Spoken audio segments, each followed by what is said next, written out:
Assalamualaikum warahmatullahi wabarakatuh. Berjumpa kembali dengan catatan Syafiq Hasim.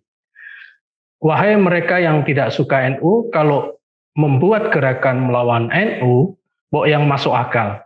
Ini kesan saya ketika membaca sebuah flyer soal pendirian organisasi baru yang diberi nama NU Khitoh, yang isinya ternyata bukan tokoh-tokoh NU yang selama ini kita kenal. Bahkan sebagian besar mereka tidak memiliki latar belakang Nahdlatul Ulama. Tapi mengapa mereka membuat deklarasi organisasi NU Khitah? Paham tidak mereka dengan nama organisasi yang mereka gunakan? Dan juga paham tidak mereka dengan istilah Khitoh? Mereka tahu tidak dengan hasil Muktamar Lampung 2021? Saya kira mereka tidak paham. Niat mereka mendirikan organisasi NU Khitoh memang bukan untuk NU, namun untuk kepentingan politik kelompok mereka sendiri. Mereka sengaja menggunakan nama NU untuk hasrat mereka yang tak terbendung, untuk selalu menentang apapun kebijakan yang diambil oleh pemerintah.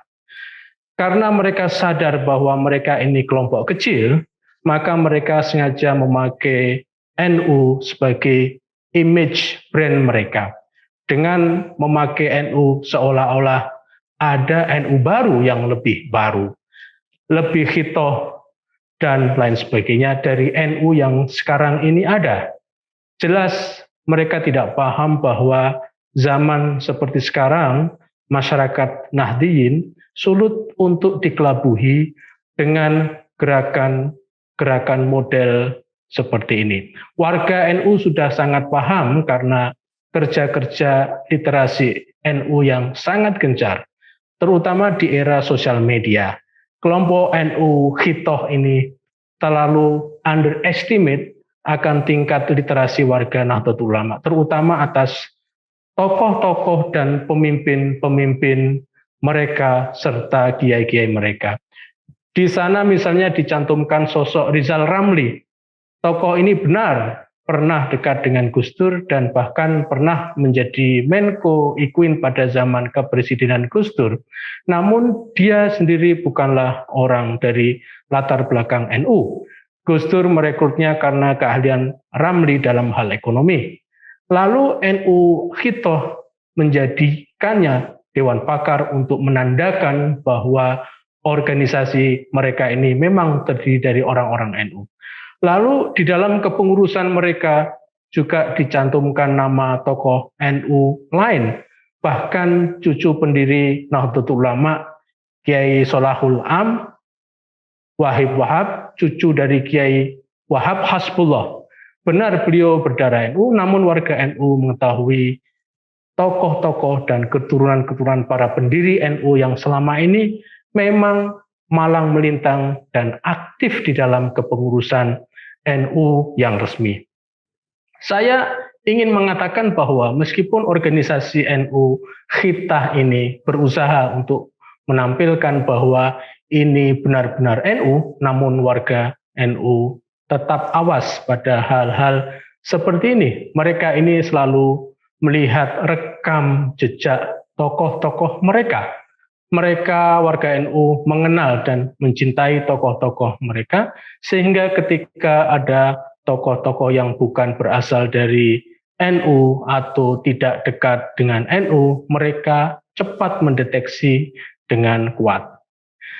Para pendiri NU Khitah ini nampaknya hanya ingin mengulangi kegagalan-kegagalan dari gerakan-gerakan tanding yang pernah muncul di lingkungan Nahdlatul Ulama. Masih ingatkan Abu Hasan yang didukung oleh rejim Soeharto untuk menandingi NU pada masa itu. Gerakan Abu Hasan ini harus menerima kegagalan.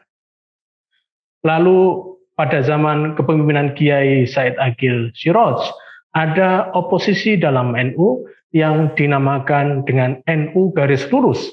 Gerakan ini juga tidak laku di pasaran warga NU. Bahkan ketika salah satu pimpinan mereka NU garis lurus mencalonkan diri di Bursa Muktamar Jombang 2015, dia gagal dan hanya mendapatkan 1 suara saja.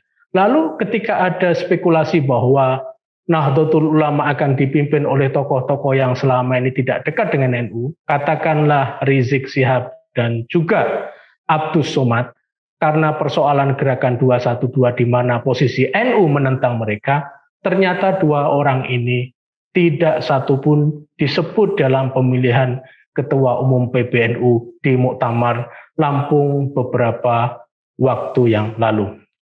Organisasi Khitoh NU ini memang benar-benar nekat. Jika mereka memahami sejarah gerakan tanding yang selalu gagal, mereka harusnya tidak repot-repot membuat organisasi seperti ini.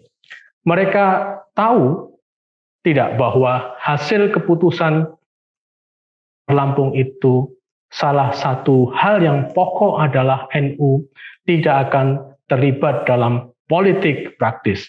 NU dijanjikan oleh Kiai Yahya Stakuf tidak akan mencalonkan presiden dan wakil presiden pada pemilu mendatang. Jika mungkin mereka, para pengusung organisasi NU Khitoh ini sudah tahu, pasti mereka bersikap pura-pura tidak tahu. Mengapa? Karena syahwat politik mereka terlalu kuat untuk diberikan pengetahuan yang sebenar-benarnya terjadi. Mengapa untuk menentang ibu kota negara saja mereka harus susah-susah mengelabui kaum Nahdliyin dengan mendirikan organisasi baru? Pasti nalar sehat tidak bisa digunakan untuk menjawab motif apa di balik mereka mendirikan NU Khitoh. Kebesaran NU terjaga sampai sekarang itu bukan saja karena organisasi ini didirikan oleh tokoh-tokoh yang ikhlas, namun juga karena organisasi ini terus mengembangkan dirinya. Organisasi ini selalu belajar dari masa lalu soal kegagalan-kegagalan dan juga soal keberhasilan-keberhasilan yang harus dikembangkan oleh organisasi ini untuk keperluan masa depan. Nahdlatul Ulama besar dan saya kira terbesar karena organisasi ini merawat para kiai di kampung adalah penjaga mereka, Nahdliyin, dalam 24 jam sehari. Organisasi NU Khitoh tidak mengerti detail-detail seperti ini sehingga dengan mendirikan organisasi yang mencatut nama NU, mereka anggap akan meraih keberhasilan.